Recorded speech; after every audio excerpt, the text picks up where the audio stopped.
কোরআনুল কারীমে আল্লাহ বলছে, সূরা জুমারের মধ্যে আছে, প্রত্যেক মানুষের আল্লাহ তাআলা তার রূহু তার দেহ থেকে দুইবার আলাদা করে।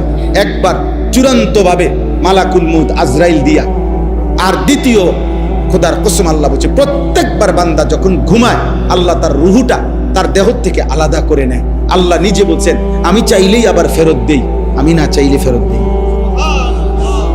আল্লাহু ইয়াতাওয়াফাল আনফুসা হিনা মাউতিহা ওয়াল্লাতী লাম তামুত ফী মানামিহা ফায়ুমসিকুল্লাতী কাদা আলাইহাল মাউত ওয়া ইউরসিলুল উখরা ইলা আজালিন মুসাম্মা। এরপরে আল্লাহ কি সুন্দর করে বলছে, তবে শুনো বান্দা, প্রতিবার যদিও আমি রূহুটা ফেরত দেই ঘুম থেকে জাগবার সময়, কিন্তু এইটাও ইলা আজালিম মুসাম্মা, একটি নির্দিষ্ট সময় পর্যন্তই ফেরত দিচ্ছি।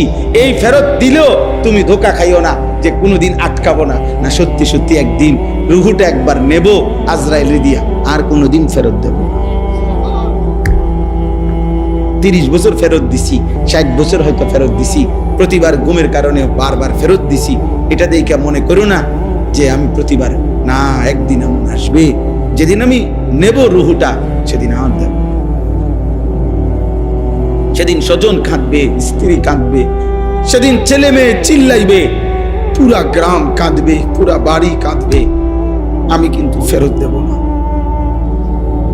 ছোট্ট বাচ্চা, কোলের বাচ্চার কান্নাও আমি আল্লাহ তাআলার দয়া আর হবে না, আমি আর ফেরত দেব। এবার বাচ্চা কাঁদুক আর বউ কাঁদুক, বুড়া কাঁদুক আর জোয়ান কাঁদুক।